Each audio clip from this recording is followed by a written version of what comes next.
శ్రీమాత్రే నమః. చాలా అద్భుతమైనటువంటి పరిష్కారం. ఈ జూన్ 18 గురువారం గురు పుష్య యోగం చాలా అద్భుతమైనటువంటి రోజు. ఎందుకంటే సంవత్సర కాలంలో వచ్చేటువంటి ఈ గురు పుష్య యోగం చాలా అరుదుగా వస్తూ ఉంటుంది. మరలా ఈ రోజు మనం మిస్ అయితే కనుక సంవత్సరం తర్వాత మాత్రమే మనం ఈ గురువారం గురు పుష్య యోగం రోజున మనం ఆచరించేటువంటి చిన్న చిన్న పరిహారాల వల్ల అద్భుతమైన ఫలితం కలుగుతుంది మన జీవితంలో. ముఖ్యంగా ఈ గురువారం గురు పుష్య యోగం రోజున ప్రతి ఒక్కరూ కూడా విద్యలో ఉన్నతమైన స్థానానికి కానీ, లేదా విదేశీయానం కోసం ఎదురు చూస్తున్న వారు కానీ, ఉద్యోగంలో ప్రమోషన్స్ కోసం చూస్తున్న వారు కానీ, లేదా ఈ గురువారం రోజున ఏదైనా ఒక కార్యక్రమాన్ని ప్రారంభించడం వల్ల కానీ, ఇంకా చెప్పాలంటే వ్యాపారంలో పెట్టుబడులు పెట్టినప్పటికీ కూడా తగిన ఫలితం రావట్లేదు, ఏ ఒక్క కార్యక్రమం మొదలుపెట్టినప్పటికీ కూడా మాకు యోగం కలిసి రావట్లేదు, లేదా ఇల్లు మొదలు పెడదాం అనుకుంటున్నాము ఏది కలిసి రావట్లేదు, ఇల్లు కట్టుకోలేకపోతున్నాము అనేటువంటి వారు ఈ గురువారం గురు పుష్య యోగం రోజున మీ దగ్గరలో ఉన్నటువంటి ఏదైనా దత్త దేవాలయానికి కానీ వెళ్ళి కాబూలి శనగలని ఒక మాలగా గుచ్చి ఆ మాలని గురు దత్తాత్రేయునికి అలంకరింపజేయడం, లేదా గోవులకి ఈ శనగలు నానబెట్టిన శనగలని బెల్లంతో కలిపి తినిపించడం వల్ల మీరు అనుకున్నటువంటి పనులన్నీ కూడా సక్రమంగా సజావుగా జరుగుతాయి.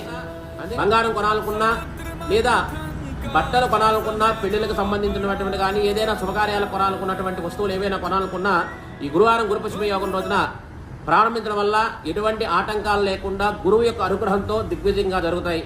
మరియు ఈ గురువారం రోజున ప్రత్యేకించి సంఖ్యాపరంగా చెప్పినా చూడండి, 18, 8 + 1 9. 9 సంఖ్య, నవమ సంఖ్య చాలా విశేషమైనది, మహాశక్తివంతమైనటువంటిది.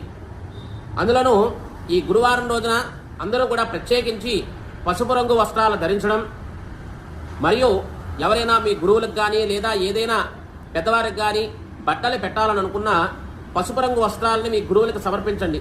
గురువులు లేకపోతే దేవాలయంలో ఉన్నటువంటి దేవతామూర్తికైనా, లేదా మీకు విద్య నేర్పినటువంటి గురువులు కావచ్చు, మీకు మంచి దారిని చూపించినటువంటి గురువులు ఎవరైనా సరే వారికి పసుపు రంగుతో కూడుకున్నటువంటి పండ్లు, ఇప్పుడు వస్తున్నటువంటి కాలంలో వస్తున్నటువంటి మామిడి పండ్లు పసుపు రంగులోవి, వాటిని అలాగే వస్త్రాలని మనం బట్టలు పెట్టలేమనుకున్నా సరే ఒక చిన్న కచ్చిపైనా సరే పసుపు రంగుతో కూడుకున్నటువంటిది అదైనా గురువులకు సమర్పించండి. ఇంకా చెప్పాలంటే పసుపు కొమ్ములను ఒక మాలగా కట్టి దత్తాత్రేయ స్వామి వారికి అలంకరింప చేస్తే గత కొంతకాలంగా భూ సంబంధమైనటువంటి కార్యక్రమాలు ఏవైతే ఆగిపోయినాయో, ఇల్లు కట్టుకోవాలనుకునో, లేదంటే కనుక ఇంటికి సంబంధించినటువంటి లోన్ రావట్లేదనో అనుకునేవారు ఈ పసుపు కొమ్మలను మాలగా కట్టి దత్తాత్రేయ స్వామి వారికి అలంకారింప చేయండి గురుదేవాలయంలో. ఈ విధంగా చేస్తూ గోవులకు శనగలు పెట్టడం,